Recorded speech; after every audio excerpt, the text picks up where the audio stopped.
Hello, everyone, and welcome to the Taking the TEDx Stage masterclass. I'm very excited to be here with you today. So, as you're coming on live, let me know, where are you joining from? And I understand you're all interested in learning about the TEDx experience. Let me know, have you already booked a TEDx? Are you interested in booking a TEDx? Do you have an idea?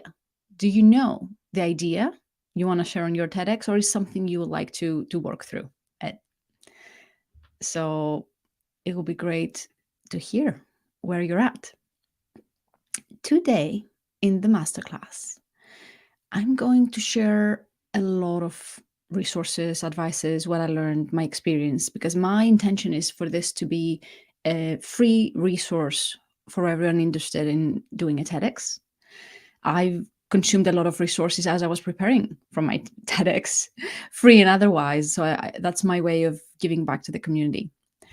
A summary of what I'm going to cover is, actually, let me go to the first slide. How to choose the idea, how to get invited to the TEDx stage, how to write your script, how to memorize and rehearse, what to do during the event, after the event, and the promotion of your talk. How does that sound? Fantastic. Okay. Let me start with how to choose your idea, because this is the most important if you want to have a good TEDx. My TEDx, just to give it some context, was published a month ago. The title of the TEDx is Do Your Goals Prevent Your Success? We surpassed 20,000 views yesterday, which I think for a first month is quite an achievement. The average TEDx talk has around 400 views, which is usually just the immediate network of the speaker. And already opportunities generated from my TEDx talks are started coming, clients signing up to my programs. And most importantly, is hearing people of how this idea, this short talk, is impacting and changing their life. So I'm very excited to do the TEDx, and I'm very happy to support you in your journey in doing one too. Let me read the first comments.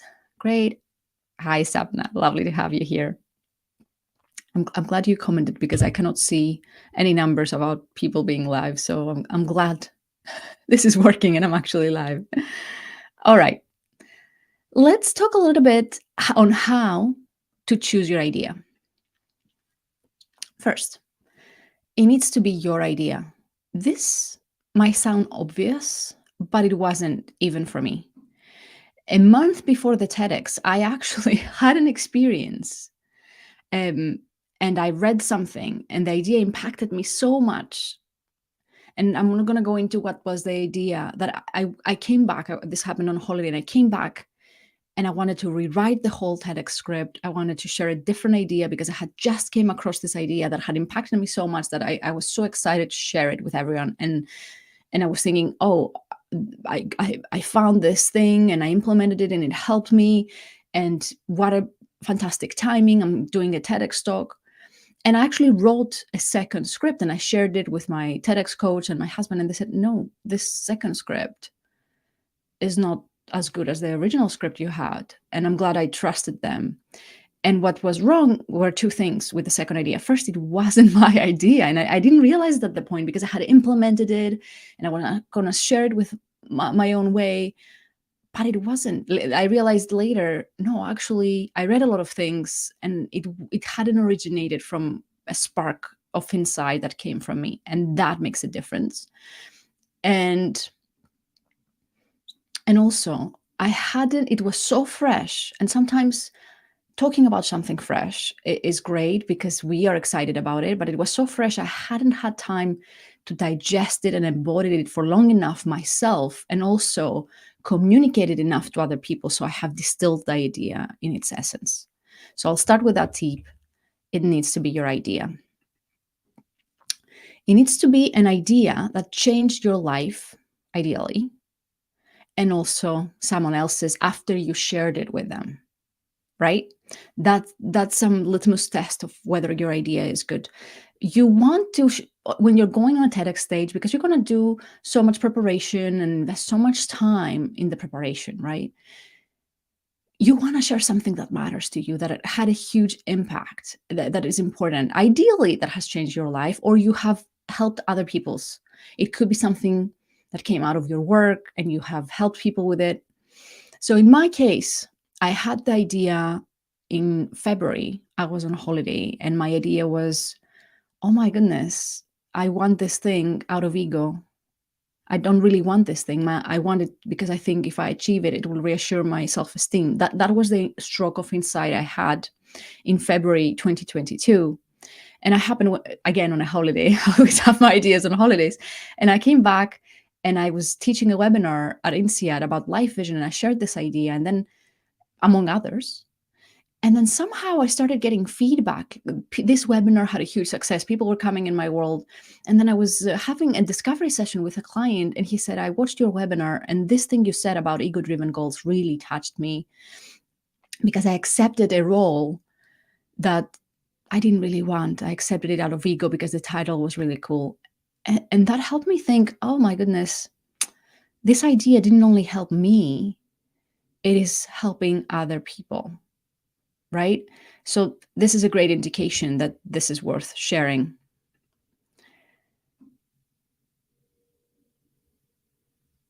I hear a comment, wow, that is total distorted. You don't choose a topic. You have something to say, actually. Yes, I think you don't choose a topic. You have something to say, actually. Let me share a little bit how the TEDx came, because I'm not sure I understand this comment. I didn't apply for a TEDx. I got invited, right? So for me, it was a whole existential, and I'll talk later how to get invited or how I think I got invited. It's not that I had an idea and I applied for a TEDx, it's that I got a TEDx invitation and then I had to ask myself, which is the idea I want to share? And it's a huge existential topic for me, because you have this stage, this opportunity, this unique opportunity, and I have so many ideas. Like I teach a program on vision. I'm finishing it today, actually. It was 7 hours of me speaking and content. How do I choose? So for me, actually, it's not that, oh, I have something to say. I have a lot of things to say, but that is the one. And that was actually my most difficult challenge on crafting the TEDx talk, is actually finding an idea. Let me see another comment. I find it really difficult to know what is actually my thinking and what comes from what I have read, been exposed to, etc. Sometimes I write a piece for LinkedIn off the top of my head and then find that it has already been captured by others, albeit in a different way. How do you know for sure that the idea is genuinely yours? I love that question, Astrid, and thank you for sharing. Nothing is new. Everything has been said before. But what I found is it is different to come into the idea from your experience. Like my first idea about ego-driven goals came through journaling. And in your case, writing something on LinkedIn, that came from something you experienced and then you wrote it.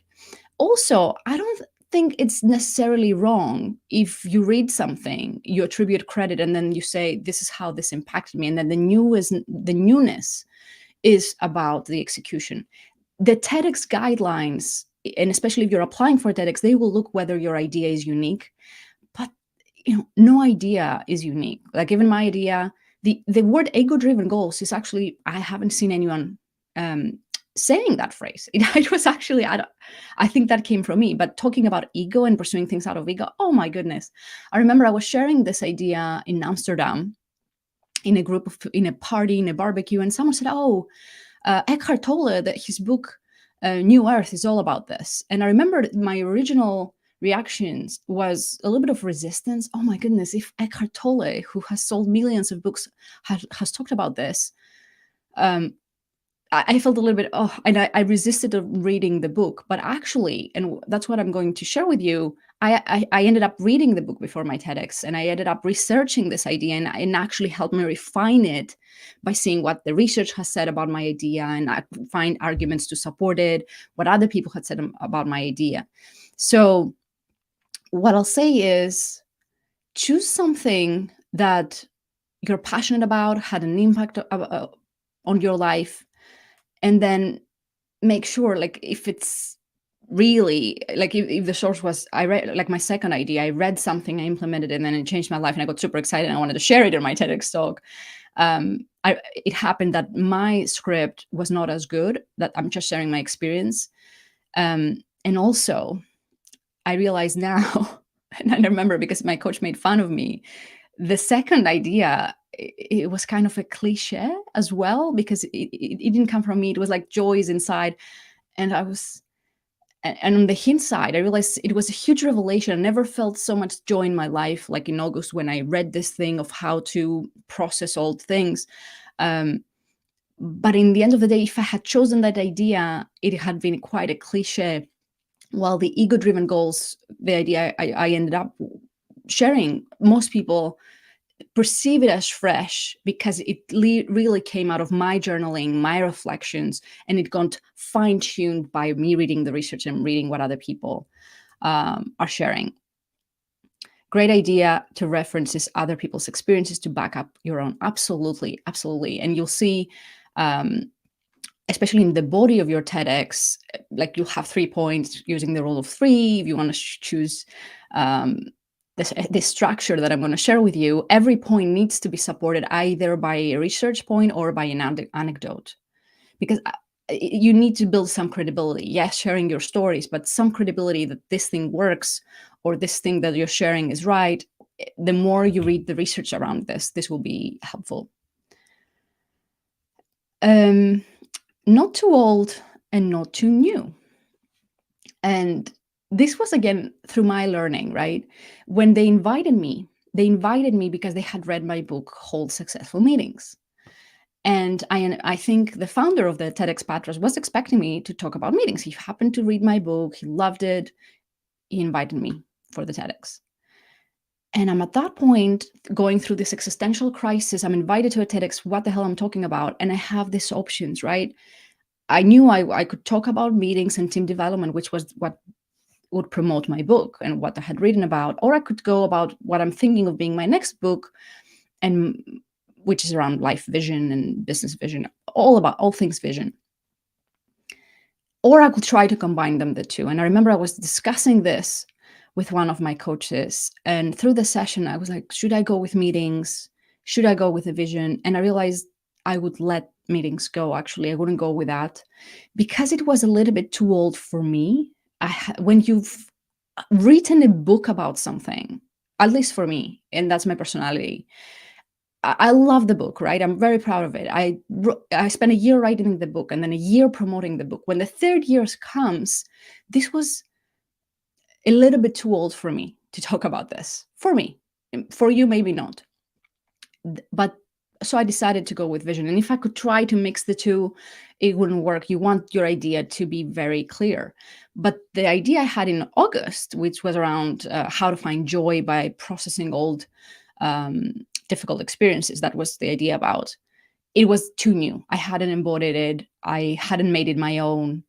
I hadn't fine-tuned it, and it wasn't ready. It wasn't ready. I still teach about this idea, like I on my programs, but for the TEDx, you can only share one idea if you want to be successful. If you have 10 minutes to 18 minutes maximum, that's not a lot of time. You cannot be pushing a lot of ideas. You hardly have enough time to convince people about the idea you have. And finally, actually, an idea that supports your career vision and you're happy to talk about it for a long time. My previous LinkedIn masterclass, for example, was about burnout. Like, I like talking about the experience. I was interviewing someone, but this is not aligned with my career vision. I realized when I was starting writing articles about burnout in the beginning of my coaching career, because I had experienced burnout a couple of times in my life, I started attracting burnout clients, which is not what the work I wanted to do. So you need to be very careful what you're choosing to talk about. Are you happy to talk about this for the long term? Are you happy to be invited? Let's say your TEDx takes off and you start getting speaking opportunities and clients want to work with you about this idea. Are you happy for this for the long term? Are you going to be sick talking about this? Like for me, the burnout is something I wanted to share, but I wanted to keep talking about burnout forever.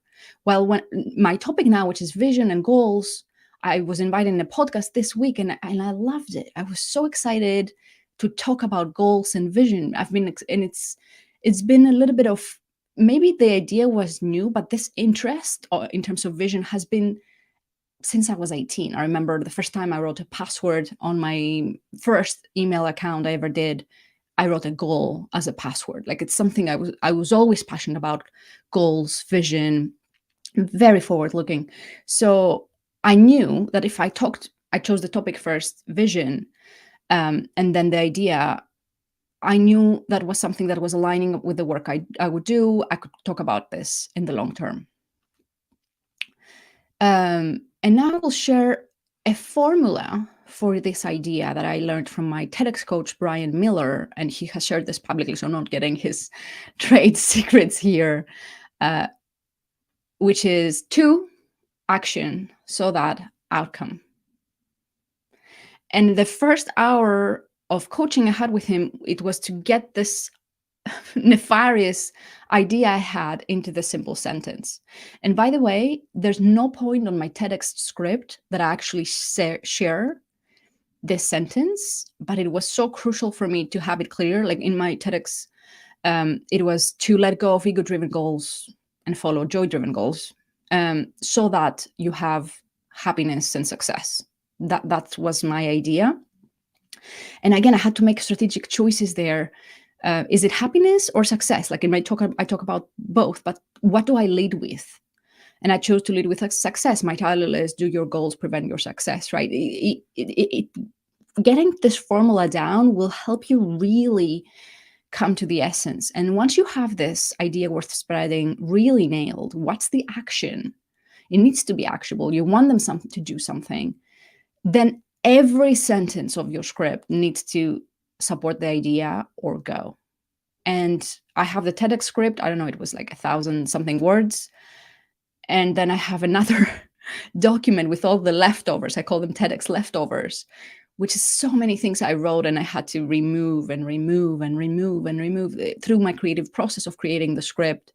I had to remove so many things that they either were not supportive of this idea, it was something else, it was a sidetracking, or simply because I really wanted to have a short talk, which I didn't really achieve it in the end. It's a 16-minute something, my talk. Like my target was 12, and we're going to talk about that, what I learned about that.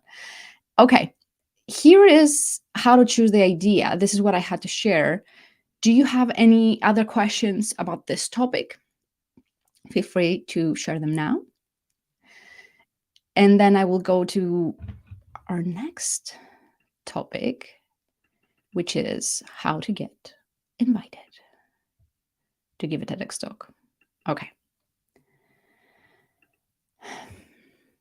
First, I have to say, publish your ideas. And again, my TEDx patterns happen to be invitation only. For a lot of you, you will need to apply. But in any case, publish your ideas. And the next point, film yourself when you speak. And this, for me, was huge. And I'm happy I did this. I remember when I started my career, I would speak for free. And in my negotiation, I remember that I was invited by INSEAD in Columbia to do a speech in Paris. I had to travel in Paris. They would pay my expenses. They wouldn't pay my fee. And I said, I need someone to film the event. I will speak for free, but I would like you to have someone. And they actually found a volunteer who filmed the event. Then I actually had a paid speaking gig with a big multinational in Zurich. And I told them, okay, this is my fee. And I will actually find someone, not Zurich, Luxembourg. I found a local videographer and I asked them permission to come in and film the whole workshop. And I was worried about that, right? Because they're paying me and I'm bringing the videographer. But I told them, look, you'll have access to the videos. You will be able to rewatch them, share them with a team that's not there. And they said, okay. Even when I had to speak to an event that I wouldn't have filming, what I would do for the rehearsal, I remember I had found a charity or a local meetup. I did the rehearsal in the local meetup and I hired a videographer to film me. As a result, I do have a YouTube channel with samples of my speech, of me speaking, right? Apart from all the virtual things, you can see me in stages. And all of this actually happened from my initiative. Either I paid for the videographer or I negotiated a videographer because I knew early on. And that was actually because I was not protective of my content. I know some speakers, they don't want any video because they're selling the same speech again and again. That was not my business model. As you might have seen, I don't like speaking about the same things again and again. I like sharing my fresh insights. So for me, having myself filmed and having this content available, like this masterclass, it will be available on my YouTube channel. That's works with my business model. And it provided the TEDx organizers, I assume, right, that they wanted to invite me. I'm pretty sure they went and checked how I am as a speaker, right? They had samples of my work because they might have liked my book, but, you know, I might have had been a horrible speaker. Let me see the comments. Can you please repeat the formula from your coach? Publish in a book or online? I'll answer both of this. Let me repeat the formula. 2, action, so that outcome. In my case, the idea is to let go of ego-driven goals and follow joy so that you have happiness and success. That was the idea. Worth spreading. 2, action, so that outcome. Very simple, very difficult to do. So try to do that with your idea. The second question I had, publish in a book or online? Both. Because what happened is I got invited because of the book, but actually I got invited to publish a book because I had written an article, right? Because the book, I didn't apply, I didn't get an agent, I didn't self-publish. I was also invited for the book. And this is a pattern, and that's all. As you will see, the getting invited. And I've written an article that's called, if you Google Caterina Kostoula, do not chase, attract. I'm passionate to talk about this. But the Penguin editor who helped me publish the book, who invited me to publish the book, had read an article I had written online. And it wasn't even my idea, this article. I had interviewed one of the best coaches in the world. At some point, I had this inspiration. Wouldn't it be great if I interviewed the best women coaches in the world? And then I reached out, I found the list, best women coaches in the world. And I reached out to Brenda Benz and I said, I'll interview you and I'll write an article about you. And I think I published it in Thrive Global, which is quite easy to get as a contributor to Thrive Global. Now I don't even publish with them anymore. I publish mainly on my LinkedIn. I used to publish on Medium. And I wrote the article with the ideas of Brenda Benz, but then the Penguin editor found that article. So my learning from this is follow your inspirations. Like for me, I had this idea. I didn't get paid to interview Brenda Benz and write an article. I mainly did it for my development. And then I never knew 6 months later I could get a publishing contract. The third comment I want to say about how to get invited, invest in improving your speaking skills. What happened in both those opportunities, being invited to write a book by Penguin and being invited to a TEDx talk, and I hadn't realized this, I had invested quite heavily before I received the invitation on both opportunities. Before I got invited by Penguin, and Sapna, you'll recognize this, I had invested in the Dent KPI accelerator.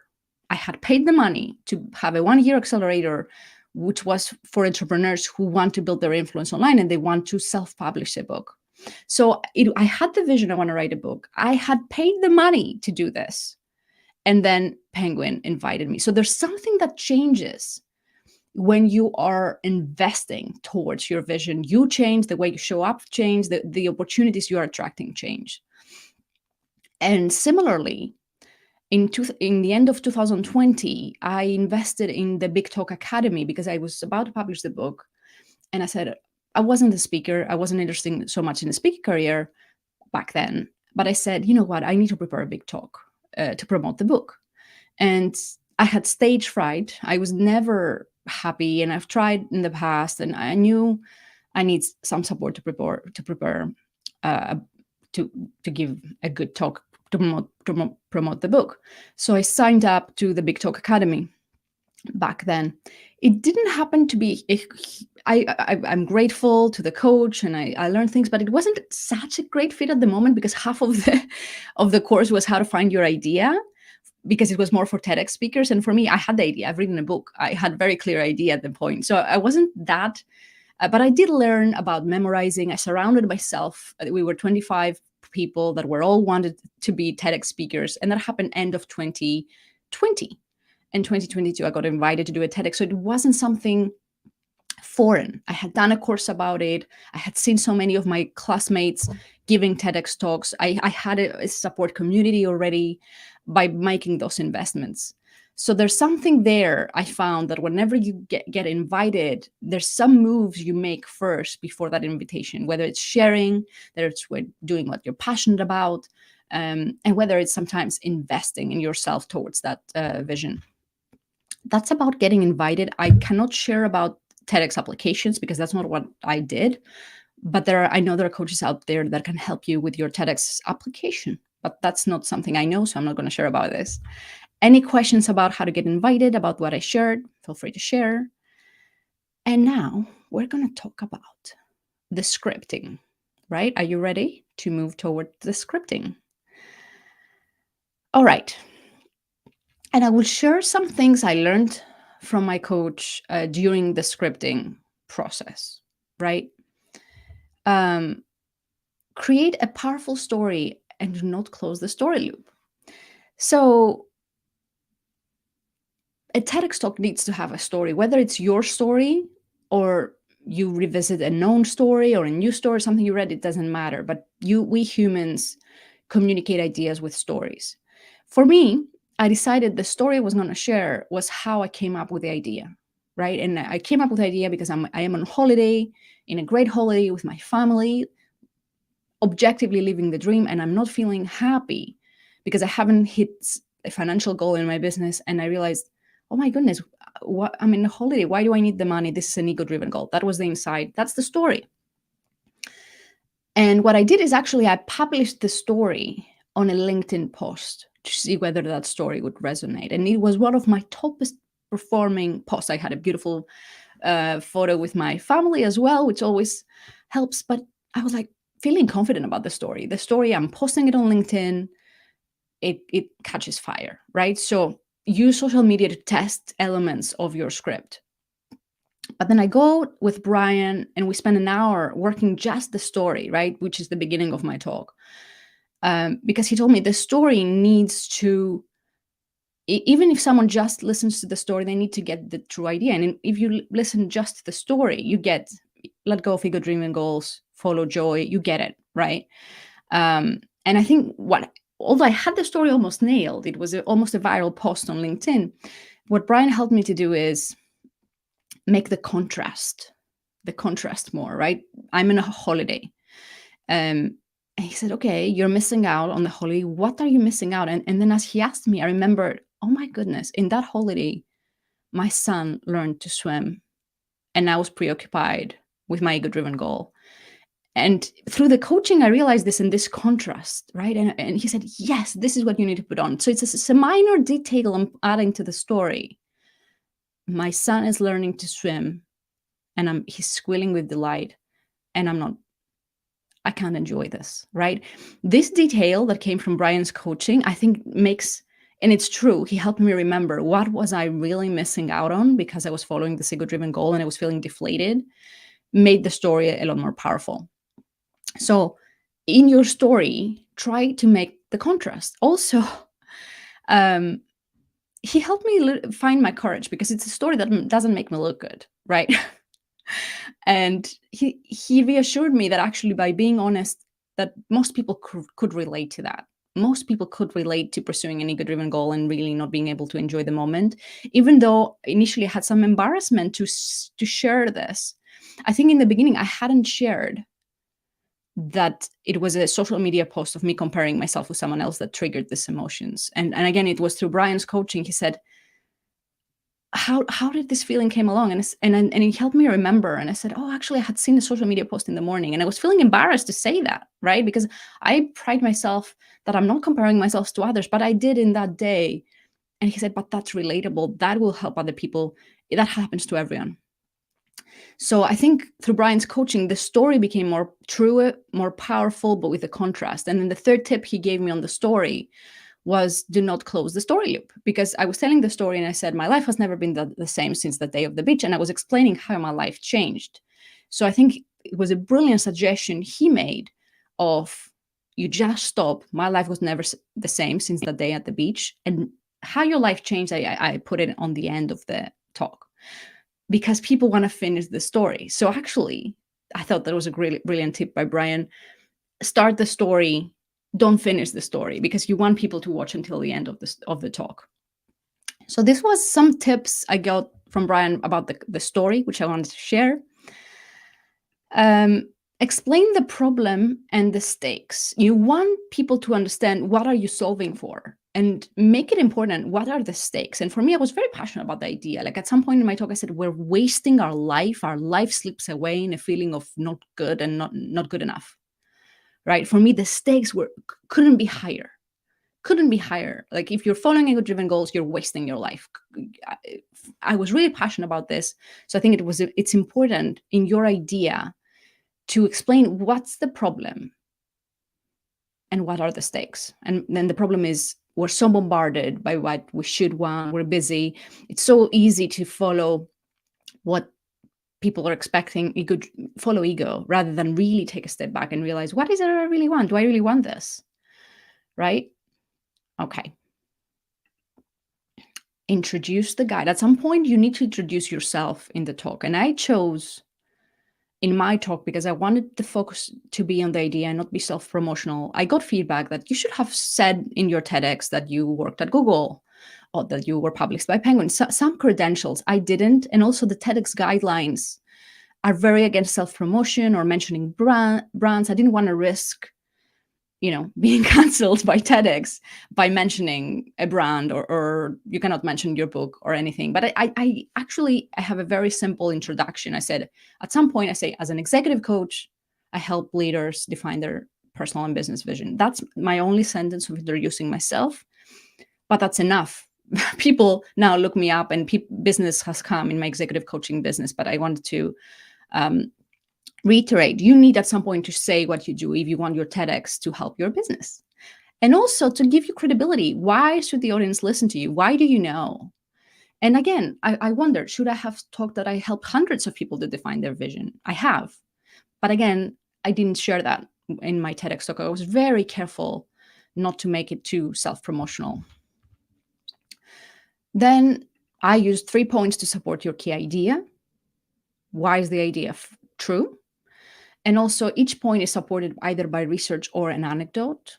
And finally, a call to action. So this is the structure I followed. It doesn't mean you have to do this, right? These are some elements. It's just for you to consider. You don't want a cookie cutter speech. You can have a different structure. You can frame your speech however you want. But this is the structure I followed. And it helped me, right? It helped me because it helped me organize my information. Story, what's the problem? What are the stakes? Who am I and why you should listen to me? Why my idea is true? What do you need to do about it? Boom. That's it. And then improve script by publishing and asking for feedback. I think I've written at least 3 articles in my newsletter. I publish a newsletter every 2 weeks. I think 3 articles was actually versions of the idea. Because even if I had the idea, there was so many different words I could use. There was the word ego, self-esteem, self-worth, intrinsic motivation, extrinsic motivation. So I've actually experimented with the wording, experimenting of way of convincing people, experimenting of way to frame it. And at some point, actually, it was good because by writing these articles, I remember someone said when the idea came to me, it was ego-driven goals versus desire-driven goals. And then because I kept talking with people and publishing about this, some people told me the desire-driven goals, they don't get it. It doesn't work for them because the word desire is very charged. And for many people, it doesn't feel abundance and overflow. It feels needy.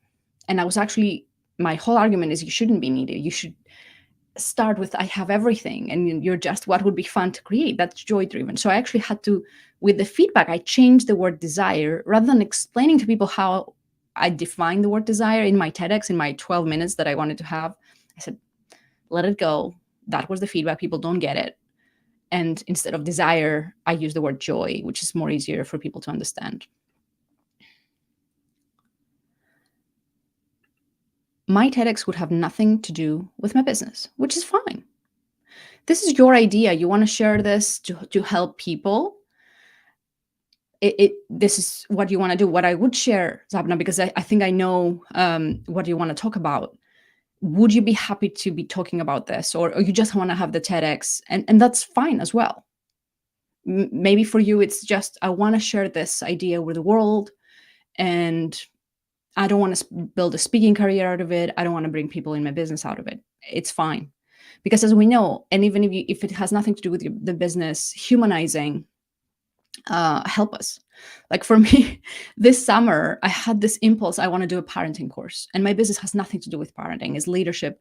Most of my clients don't even have kids, but I was thinking, my kids are growing. I need to share about parenting because in a few years, this will be irrelevant for me because it won't be top of mind. And I've had so many hacks and strategies about parenting. I want to share them with the world. So I do the course live on LinkedIn, and then now I'm selling it. And I'm thinking strategically, it doesn't make sense. For us women being associated as parents, there's research that says we're perceived as less effective leaders because we become parents, which is not the same with men, right? Strategically, it doesn't make any sense for me to launch a course in parenting. I launch it. And then a week later, I receive a huge brief for my team coaching business from someone who attended my parenting course. So if you're feeling the impulse to do something, do it. That's the whole inspired action thing. Because from my experience, you never know the benefits of or the ripple effects. Like when I interviewed Brenda, I felt, I want to interview Brenda. And then I didn't know 6 months later I would get a book invitation out of it. And I have hundreds of examples like this. Oh, George was one of the volunteers in the TEDx event. Have you thought about your next TEDx talks? Do you want to do it again? So I enjoy speaking unscripted. So it's not something that I would actively pursue in the near future.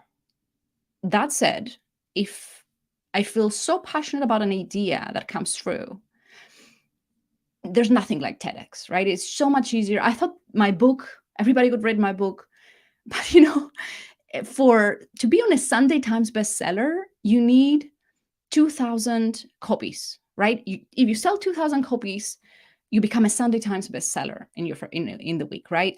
My TEDx, and I'm not even a huge following, has been out for a month. It has 20,000 views. Like the opportunity of reaching people with your idea, and I'm just getting started, right? I haven't even really seriously promoted the TEDx. So it's not something, I love the experience, especially because you were there, George, but I wouldn't actively pursue it in the near future. I have an idea for my next book, but I enjoy speaking unscripted, like now. Like the whole TEDx of memorizing a script and doing it like that, it took a lot from me. It's not my natural way of speaking, so I would only do it if I really have an idea that I want them to reach the maximum amount of people. Thank you. So many parallels to draw between parenting and leadership. I write about that too. Makes complete sense to me. Yes. Astrid Corin, me too. Perfect. So that's actually, let me remove the comment. So there is consensus in the room that we should talk about whatever we feel we need to talk about. And that's fine as well, right? ideally, like as I said, I realized with my burnout story that I was talking about this and I was attracting burnt out clients, which was not what the vibe I was going for. So I was a little bit careful, because what type of people will this attract into my world? Will I be happy to support them? And I have now a colleague, which she loves working with burnout people, and I'm sending them to her, like, no big deal, like, it's fine. Everything is fine in the end. All right. Asking for feedback. I asked, obviously, from my coaches, but also I was discussing this. I did a couple of workshops on the idea. I did a webinar on the idea. And I remember in one of the workshops, I was talking about ego-driven goals, and there was one lady that said, that coached another person and said, would you still want this thing if nobody would ever find out? Because he had a goal, I need to visit 85 countries in a year. And she said, would you still want this if nobody would ever find out? And he said, actually, yes, I would. And this question was lovely. I included it in my script. I realize now, like, this is where this question came from.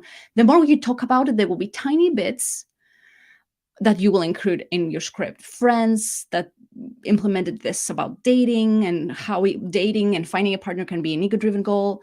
Like, the more I was talking about this, the more it was fine-tuned, the more I was getting feedback of what was clear enough or not, right? And also writing about it. Okay, that's about the script. Any questions about script? We've covered how to choose your idea, how to get invited, how to write your script. What's the process? No questions about this. Let's go to memorization and rehearsals. So I use a free software to memorize. It's called memorizer.me. And I want to share it. It's free. And I used it when I had to prepare a talk on the big talk. I only have done 2 scripted, know them word by word.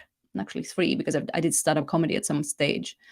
Didn't make me any funnier, but it built my confidence on the stage. Memorizer.me, you put on the script, and then it will just show you the first letter of every word and then the first word of every paragraph. And it really helped me memorize.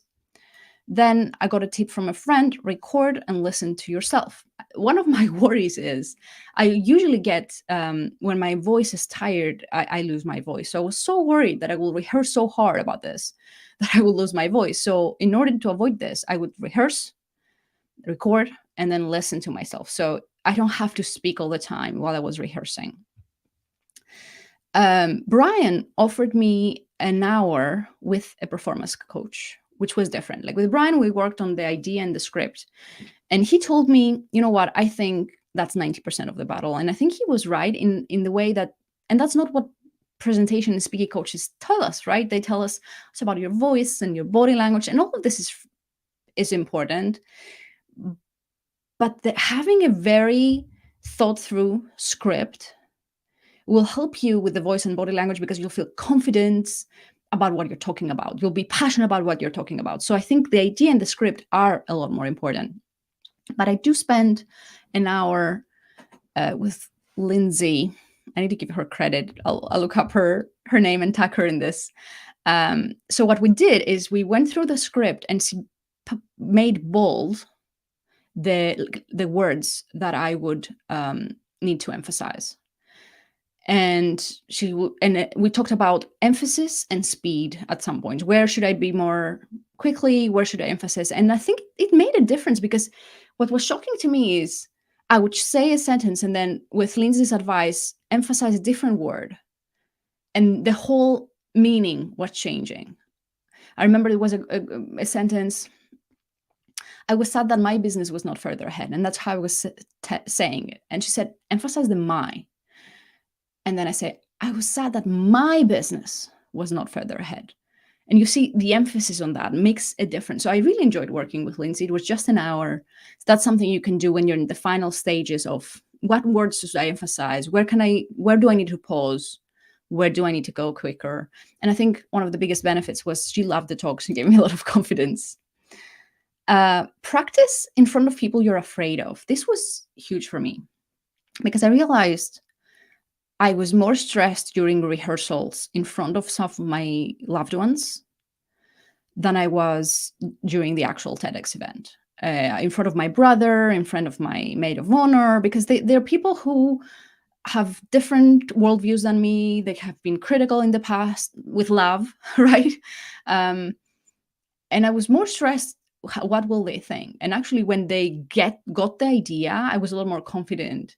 And even I remember I went to one of my Google friends. He said, "Come over to the office, and we'll figure out and find a meeting room at Google offices with a stage." And I go there to practice just to my friend, who was lovely and invited me in the offices to listen to my 15-minute talk. And I lost my words just presenting to my friend. So all this advice, it really helped me, because by the time I was on the real TEDx stage, I had a lot less stress than I had during the rehearsals. And the final decision you need to make pre-event is slides or no slides. Brian's advice was actually no slides. And there's a big benefit no slides. You want people to focus on you. You don't want the added complication. And I actually was really keen on having no slides. But then I realized people, when I was presenting the talk, they were saying, "Okay, can you remind me the 3 reasons ego-driven goals don't work?" Or I had 3 questions in my call to actions. "What were the 3 questions again? Can you write them down?" And then I realized my talk needs slides. It's the nature of the talk, because it was so well structured. 3 reasons ego-driven goals don't work. These are the 3 questions to ask yourself to see if your goal is ego-driven. People needed a visual stimulation. And also my other coach, Michael Neal, who's my transformational coach, he's told me I could use the slides to add some visual humor, which is a missed opportunity if I don't. So I did go with slides in the end. I would always feel more nervous on the day my parents came to the school place. Absolutely. So, and I wonder about this. My mom actually came to the TEDx event, but I was lucky because my TEDx was in English and she doesn't speak English. So I knew I wouldn't be judged by her. But still, our parents. My dad watched it live streamed and then he commented, "Yeah, you were a little bit slow." And he didn't understand a thing, but he made his constructive remark. So I totally hear you. So yes, if you want to be less nervous on the day, actually rehearse with your parents if they understand. I couldn't rehearse with my parents because they don't understand English beforehand, and that will help you be less nervous on the day itself. All right. This is around the preparation, memorization, rehearsal. Let me know if you have any questions. And then we will go to the next. What to do during the event. All right. Let's talk about clothes. And actually, that's not during. That was part of the preparation. Sapna. Sapna is actually, she was my branding consultant. So you'll understand this. Think about brand colors. So actually I wore this shirt on my TEDx. It wasn't easy to find. Like, I wanted something light blue. I know that's sage green, Sapna. Please don't criticize me for not having found a sage green shirt. But I wanted this type of color, right? Sage green, blue. These are my brand colors. It was really hard. I wanted a jacket this color. It was really hard to find it in October. I wanted to have like a blazer because it was winter, right? I wanted a summery color in the winter. It was impossible to find. So I went through this.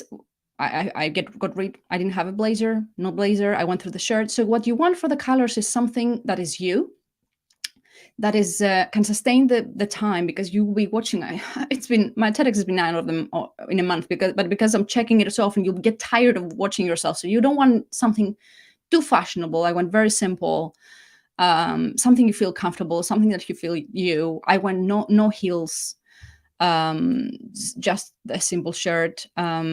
You can wear something emotional. I wore this that my girlfriends actually gave this as a good luck for the TEDx for my birthday. But what I wanted to share is I was not supposed to wear this shirt. I had another shirt, similar color, and I wore it on the rehearsal the day before, and it was so wrinkled because of the material. It was silky material. It was horrible. And thankfully, I had this option. So I want to say bring choice, because if I hadn't, because I traveled for the event, if I hadn't, I had brought 2 shirts. If I hadn't brought this was not my first choice. It was another one which was a little bit more feminine. This is a very masculine shirt, but it was so wrinkled. So I was glad I had choice on the day. This is what I have to say about clothes. Enjoy the experience. And I know we had no criticisms, as Safna. I know we had George Daniel before, who was one of the volunteers. So the experience was one of the best highlights of my life, because I'm landing in Athens, and we would be 3 speakers landing in Athens airport. And I have the volunteer, George, who was here in this masterclass. I didn't know you would join, waiting for me to pick us up to go to the venue, to the city. Patras is not in Athens. It was 3-4 hour drive. He's a volunteer. He's so excited. They have these cars that the sponsor has given. He's excited to like, I'm getting the energy. And the whole event, the hospitality was spectacular, but I think it changed me in a way, because the energy was like nothing I have seen before. Probably I had seen similar energy in the Athens Olympics 2004, where I was a volunteer, because a TEDx event is a volunteering event. I was a volunteer as a speaker. We had 180 volunteers, and everybody's loving it. So there's something in the energy of people who do this not for money, but because they love, they want to bring fresh ideas in their city. It was incredible. So when I was there, I just enjoyed the experience, because I knew my idea was about joy-driven goals. The more joy I had, the better I would deliver the idea. Visualize yourself, but not the audience. So something that went a little bit not as I expected. I knew about vision and visualization, so I didn't visualize the applause. I didn't visualize the views. I visualized myself being on the stage and engaging with the audience and being in flow and really enjoying speaking again and again. Like, I'm a big fan of visualization. So when I went on the stage, because I was the first talk and I was in English, well, before they had an actor who was very fun and speaking in Greek, my audience, and it was 1,000 people, were looking me with blank stares. And I found this disconcerting, because I had visualized this moment so many times. And because when I was rehearsing with friends, right? That they were nodding, they were smiling, they were trying to be supportive. That's not what I found in the audience. They were like looking like this. They were not nodding. I had some interactions with the audience. They were not interacting. And I wanted to give you the heads up. And I heard from other people, this might happen to you, and depends on the culture. Like, Greek culture is a different culture. I gave my TEDx in Greece. So I wish the visualization was a little bit different. Rather than me feeling that I'm engaging with the audience, I would have visualized me giving the talk, really, because the audience you cannot control, right? They got the talk. Like, I saw the social posts later.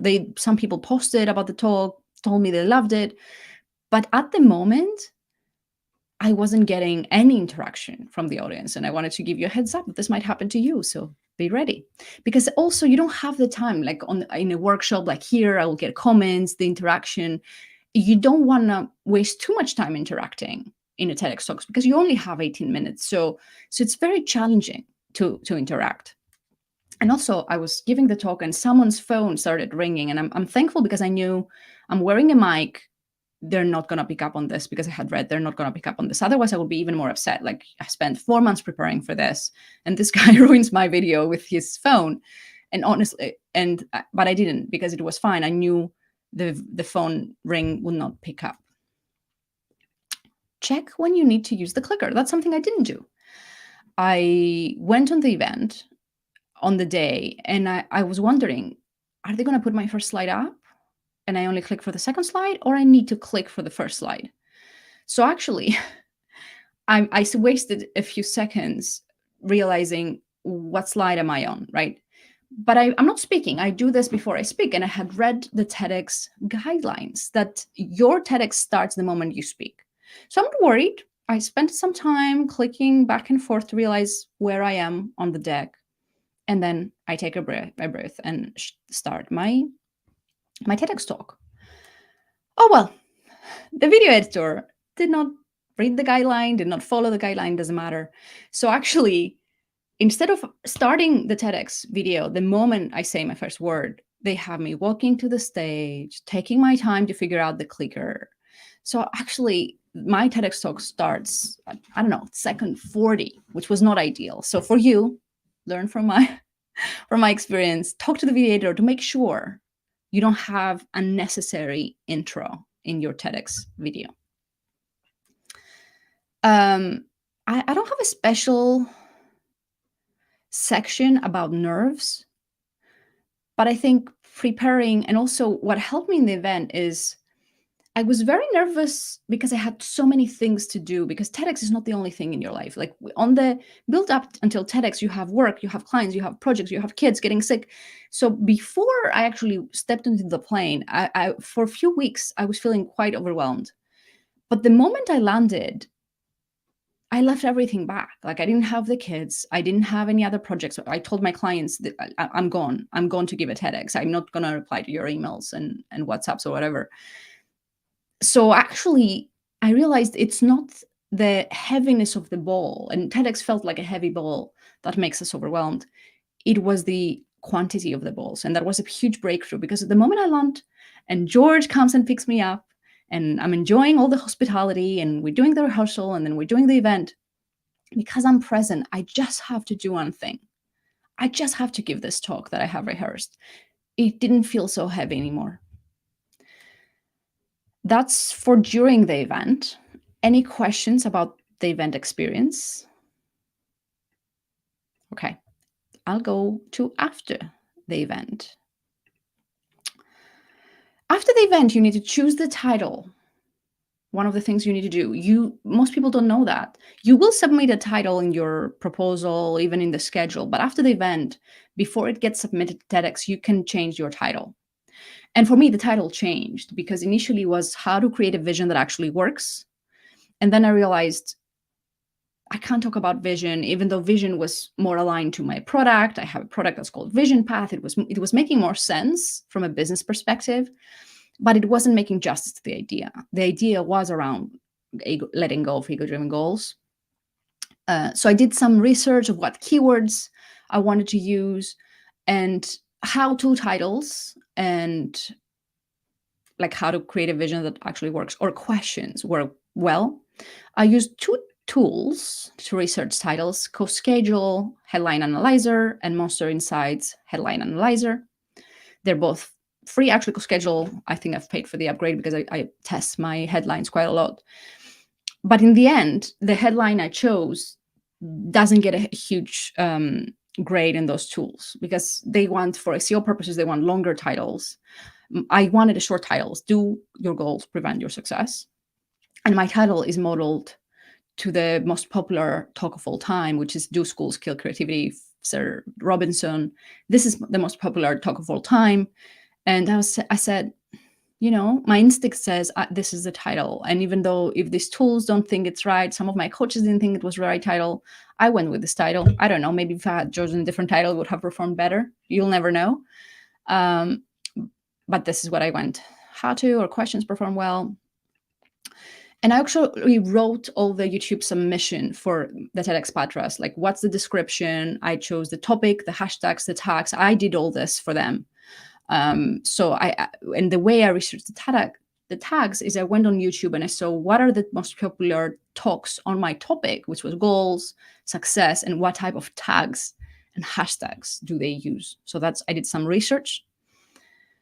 And I asked for translation. So I did a lot of research, actually, which language should I use for the translation? I didn't want to ask for 10 languages, because I thought it would delay the publication. The translation of the subtitles of the talk is done by TED volunteers. So through my research, I actually went to the TED website and I saw in how many languages you have translated talks. And I realized actually Arabic had a lot more talks and than German, for example. So that's why I chose Arabic versus German, or even French. So I think the 5 languages I chose was English, Spanish, Arabic, Greek, because I'm Greek and my talk happened in Greece, and Chinese simplified, which those would not be the obvious I would have chosen hadn't done the research. So there you go. Then what else happened is everybody tells you the first 48 hours, the moment your TEDx talk is published on YouTube, it's really important you push it to your network because the algorithm wants freshness. YouTube algorithm rewards freshness. Well, they had told me it will take months, right, for my TEDx to be published. And then at some point, I'm on Instagram and a fellow speaker says, oh, your TEDx is published. And I go on YouTube and not only my TEDx is published, it has been published a week ago. So my TEDx was published in obscurity. Nobody let me know. And then I realized it's not the volunteers' fault. Nobody lets them know either. Like, that's the way it works. So I would say for you, create an alert and also check daily. Seriously, my TEDx was published 2 or 3 weeks after the talk, and everybody tells you it's 2 or 3 months. So you can leverage this freshness of content, because I was really bummed when I said, oh, I lost this algorithm freshness thing. But that was fine. That's fine. But you don't have to lose that as well. So that's my tip. And the last section is promotion strategy. Are you ready to go into promotion strategy? Are you still with me? All right. So the promotion strategy, obviously, send it to your list. Go into groups on Facebook and social media. For social media, I created a 14-day plan. Like, for 14 days, I was talking about the TEDx and linking the TEDx either in the comments, etc. So it's not that you'll get tons of views on social media, but it will establish you as a TEDx speaker. Like, you want all your network to know you did a TEDx, if that's something you really want people to know. Some LinkedIn hacks. And I read this in free resources in the internet. I'm sharing them with you. Create a job update. I actually have a job update, TEDx speaker. The organization is TEDx Patras, because when you create a new job and click that everyone in your network can be updated, everybody learns, right? That's a LinkedIn hack. Also, one of my posts were launch a project. And again, it's a post that did really well. Launch a project, TEDx. Obviously pinned to featured. I have pinned my TEDx in featured, both on LinkedIn and hashtags. And I changed my LinkedIn headline for the 14 days. I put TEDx speaker first. It's not TEDx speaker first anymore, because obviously I'm a coach and team coach. That's what I have given priority. But for those 14 days, I actually changed the headline. So people for those 14 days of the initial promotion would know. I've created a webpage on my website, TEDx talk, links with a transcript for SEO reason. And also now I'm reframing my sales process. When someone gets a freebie and they get their welcome sequence, I want to introduce the TEDx. I haven't done it yet in all the welcome sequences. When someone books a meeting with me, the TEDx is being sent. How can you include the TEDx in all your touch points, right? And then send it individually to people. And then if you have influencers, it's great. My business schools, for example, alumni letters. INSEAD had suggested they might include it in their alumni newsletter, which would have been incredible. It's 62,000 people, and I'm a coach for INSEAD and I'm an alumni. This hasn't happened yet, but they said they were going to do it. That would be amazing. I reached out to my corporate contacts. I said, can we share the TEDx in some of the Google internal email lists? So if you have corporate contacts as well, this can be incredible to catch fire. And finally, I haven't done it yet, but I will put some budget behind the talk, because right now I haven't done it yet. I won't do it, I think, in the first 2 months, but I've seen that the idea works, the talk works, and people coming to my world and they join my coaching programs because I've seen the talk. So I think it's worth it for me to make sure the talk reaches more people and the ideas get spread. So I am planning, I haven't done it yet, to actually do some advertising about it. Yes, we have a thank you from Astrid. And I know I've been talking for more than an hour.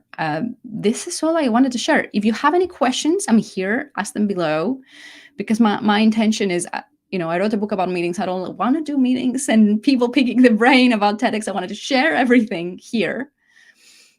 So any questions, please, now it's the time. Let me wait a minute to see if we have any more questions. I think that was quite comprehensive. I will finish the class. If you want to stay, I'm going to talk for a couple of minutes about my New Year, New Frontier program. But if all you wanted is the TEDx experience and the learnings, I'm going to finish here. Feel free to stay if you want to hear about New Year, New Frontier. But I wish you best of luck. It is worth it. It was one of the most incredible experiences I've ever had. It happened at the right timing, that I had enough practice with speaking and I got support. I get my transformational coach, the coach from the TEDx Patras, Adriana Cuglieri, Brian Miller, because it was going to be stressful for me otherwise. I did get support and it was an incredible experience. And now I have this talk that I can share with people, and getting the feedback of how it changes people's lives is incredible. And also it's an asset for my business. So I do recommend you go for it if that's something you feel called to do.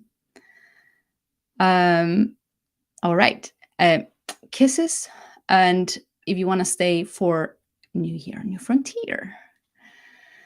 So New Year, New Frontier is a 2-week program. It starts on the 9th of January, 2023. So you will get an audio from me 5 days first week, 5 days the second week, and it's 2 90-minute interactive workshops on Zoom. The first week is to let go of 2022. Celebrate the wins, extract the learnings, forgive the mistakes, capture the joy, let go of what needs to be let go of, and bring forward what needs to brought forward, because you don't want to start the new year from zero. You want to start it from a solid foundation of celebration, gratitude, and learnings. That's week number 1. I love it. It's my favorite. And then week number 2 is about the new year. And we're going to see it holistically. What are you going to do to have fun, to take care of your health, your relationships, and your work? Maybe your wealth too. Again, it's a wonderful program. It's just $111. It's one of my most cost-effective programs. And that's the link. I hope to see you there. I think it's one of the great Christmas gift as well. If you want to buy a loved one, the New Year, New Frontier. And that's all from me. Thank you for joining me in taking the TEDx stage. And good luck. Sharing your ideas worth spreading. Take care.